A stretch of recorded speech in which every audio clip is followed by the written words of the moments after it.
is listening to Conan Gray? And before y'all start, I know ball, okay? I also have Sunset Season and Kid Crow, just not with me. So everything I'm about to say is coming from the perspective of a fan. But seriously, who is listening to Conan Gray? Because I am, and about 25 other million people are monthly on Spotify, and yet when I leave my house and talk to people about Conan Gray, they don't know who he is. Most people might know Heather, maybe Maniac, but they probably don't know who it's by, and they definitely couldn't put a face to the name Conan Gray. 25 million monthly listeners know that's a decent-sized artist, so why is Conan Gray not quite cracking the mainstream? Why is he not a main pop star, and who is his demographic? So before we go any further, I should let you know what my personal criteria is to judge what constitutes a main pop star and how Conan Gray stacks up against that. Number one is being culturally relevant beyond just their music. A good example of this would be like Charlie XCX's Brat. Everybody knew that album cover before the album even came out. This could also be if somebody's really known for their fashion, like Addison Rae, or if somebody's going viral all the time for being funny on TikTok, like Doja Cat. I honestly could make a case for Conan here because he just played the Macy's Thanksgiving Day Parade yesterday. He performed at the VMAs this year,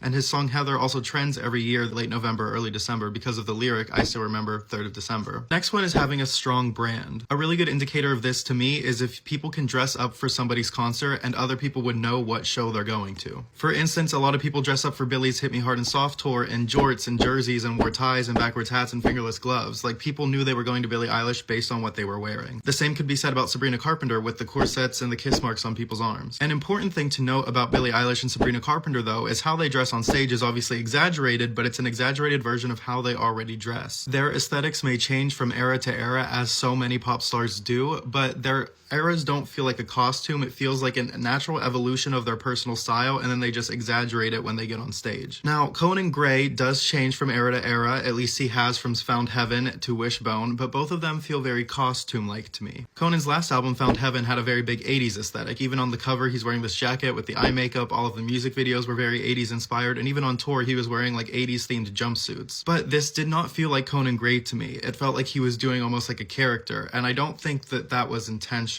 After the Found Heaven era was over, the 80s aesthetic was fully abandoned, and now we're in the Wishbone era, and his current aesthetic is almost like sailor. For red carpets and events and the tour, he's dressing up in sailor outfits. And it's really cute, and a lot of people are also dressing up in sailor outfits for the show, but when this era is over, that will also probably be abandoned because it's not actually how he dresses day to day, it's just the aesthetic of this era, and that is what makes it feel more costumey and less like a solid brand to me. My third criteria is having an engaged fan base. I feel like this one is pretty self-explanatory. If you have stans, you pass, and Conan Gray definitely does. His fans really ride for him. He also sold out MSG, and that is an accomplishment of somebody who has an engaged fan base.